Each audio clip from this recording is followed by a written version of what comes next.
निक जैसे ही दोबारा उसके बारे में सोचने लगता है, तभी उसकी नजर अपनी पुरानी मोहब्बत क्लोडीन पर पड़ती है, जो पास ही बैठी किसी और बेचारे लड़के पर अपने नखरे चला रही होती है। वह लड़के को यह कहकर फंसा रही होती है कि उसे अपनी माँ के पास जाना है, जिनके पास अब ज्यादा वक्त नहीं बचा है। इस सहानुभूति कार्ड का इस्तेमाल कर उसने उस मासूम बच्चे को अपनी उंगलियों पर नचाना शुरू कर दिया।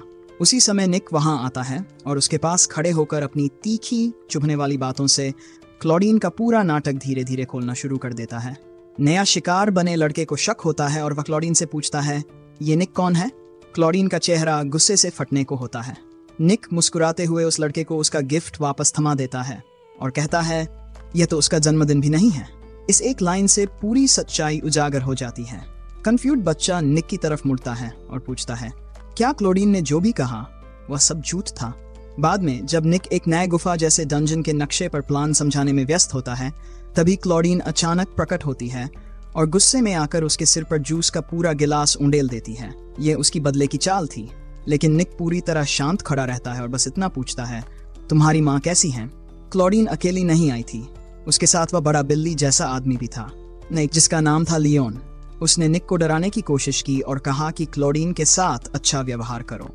निक हल्की सी मुस्कान के साथ जवाब देता है, तो क्या तुम भी आयरन किटीज का हिस्सा हो?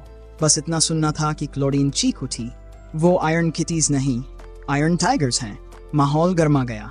लियोन गुस्से में निक से कहता है कि बाहर चलो और इस बात को लड़ाई से निपटाते हैं। वे दोनों एक सुनसान जगह पहुंचते हैं जहां कोई उन्हें देख नहीं सकता। निक तुरंत आक्रामक मुद्रा में खड़ा हो जाता है, जैसे किसी भी पल मुक्का बरसाने वाला हो, लेकिन तभी अचानक वह बड़ा बिल्ली जैसा आदमी यानी लियोन माफी मांग देता है। वह निक को धन्यवाद कहता है कि उसने आखिरकार क्लोडीन की नौटंकी खत्म कर दी।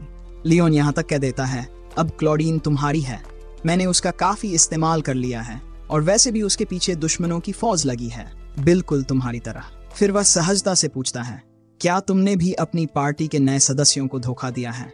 निक का चेहरा पल भर के लिए गुस्से से भर जाता है, लेकिन अगले ही पल वह पागलों की तरह हंसने लगता है।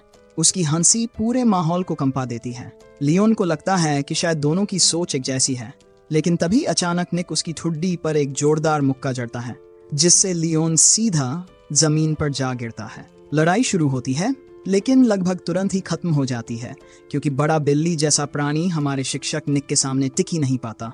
निक उसे पकड़ लेता है और समझाता है कि भले ही वह भी पैसे चाहता है, लेकिन अपने दोस्तों को ठग कर पैसे कमाना उन पैसों की कीमत को बेकार कर देगा।